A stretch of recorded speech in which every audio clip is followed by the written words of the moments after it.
This is an examination of the hidden human condition. This is the Hidden Killers podcast with Tony Bruschi. And we are talking right now with one of our favorite guests, Robin Drake, retired FBI special agent, chief of the Counterintelligence Behavioral Analysis Program, and his website, peopleformula.com. We're talking Lori Vallow Daybell. We heard a lot of very interesting testimony and evidence and almost co-conspirators taking the stand as witnesses during this trial. Do you think we're going to see any charges brought against any of the friends for having knowledge, having possibly been true co-conspirators in some of this? Zulema kind of comes to mind, just the way that it seems she had knowledge of certain things at certain times and didn't say anything about it. I'm not saying that she necessarily participated or that the other friends truly participated, but had knowledge of nefarious bad act behavior while it was in progress or shortly thereafter, and it didn't really do much until really pressed to. Yeah, it's a great question. And I remember when they first started having their testimonies come up, and I'm listening to them, and it's like, wow, it's kind of off people kind of talking about other off peoples. Like, who do you believe? Because everyone's just a slight bit of crazy. Mm-hmm. And I was curious about the same thing. I would imagine, though, that in order to compel them to testify the way they did, that they were given a deal of some sort of absolution. But I think it'll come out even more, maybe they'll do a little bit more with them when it comes to Chad Daybell's trial. But I would imagine that they gave him a waiver, or immunity is what they use, in situations like that. I imagine, but it would be it's an interesting track to go down. But I think because of them being on, they probably have the cell phone data and the texting data back and forth of these people in Lori's life raising all these concerns when they were seeing it. Again, that's why I think they failed so majestically, is because they didn't isolate their friends from reality. Yeah. That they saved themselves by being isolated. I mean, can you imagine, though, if they had taken their friends and they had bought 20 acres in the middle of nowhere and they isolated them like that and then started doing these things? I think it would be a different case at that point. Oh, it makes you wonder, what was the ultimate goal here with Lori and Chad? Or was there one? Was this just, I still think I don't think they're not deep thinkers. Yeah. I mean, I really think that their ultimate goal was to have this lifestyle in Hawaii, because that's what society says is the ultimate crescendo of success, is having an easy lifestyle in Hawaii. I think that's why they went to Hawaii to get married, because, that's what I read in the newspaper. That's what I read in a magazine, that Hawaii is the place to go. We'll go get married in Hawaii. We'll live off of the insurance money we bilked everyone out of, and we'll form another small little commune of 5 or 10 friends that just adore me because they believe this weird crap we're selling them. And I also found it very interesting, too. I think you and I have talked about that. Yeah.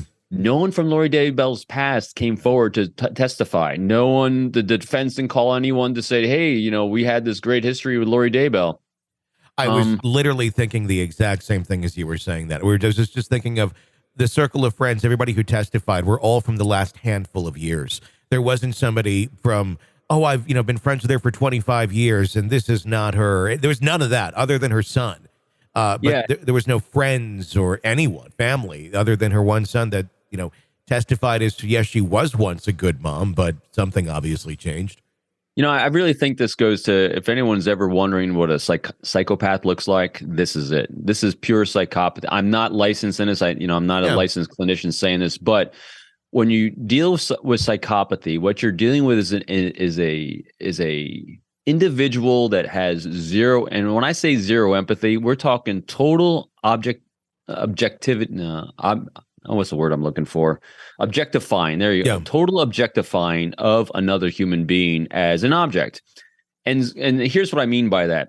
People were saying, and a few of the people in her life were saying, what a good mother she was. She was doing all these things with the kids. She seemed like she really cared and did all these things. But then when you read and listen to the people talking about how she killed her kids. How closely she participated in one of the most horrendous way you can kill someone, by suffocation. With JJ and her hair being found right there on the underside of the duct tape, saying how closely she was most likely doing it herself, suffocating her own child. What this is if you want to understand what objectifying is, and understand, well, how can she be so loving and caring this day and do that the next day? Because think of the children in her mind as a piece of jewelry. That's what it was.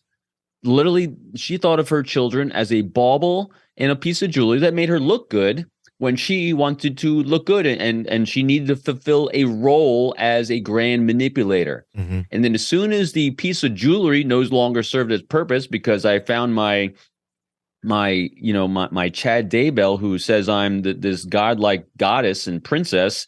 Well, I no longer need this piece of jewelry. I'll just throw it away.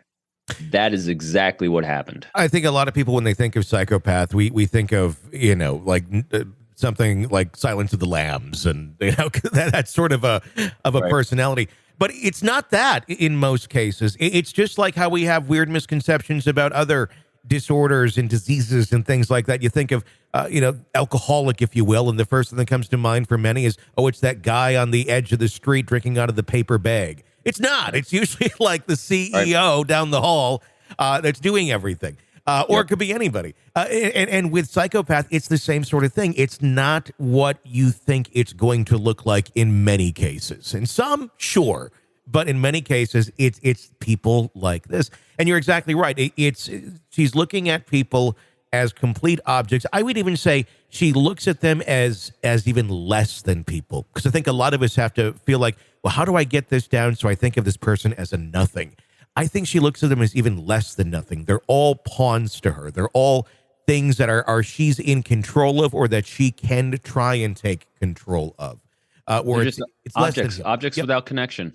This is an examination of the hidden human condition. This is the Hidden Killers Podcast. The Hidden Killers Podcast. With Tony Bruschi. Robin Drake, retired FBI Special Agent, Chief of the Counterintelligence Behavioral Analysis Program. His website, peopleformula.com. Thank you so much, Robin, for coming on and giving us your insight. If you like the podcast, be sure to press subscribe wherever you're downloading it so you don't miss any updates, breaking stories, and coverage of all the cases that we follow for you in great detail right here. My name's Tony Bruschi. Stay with us.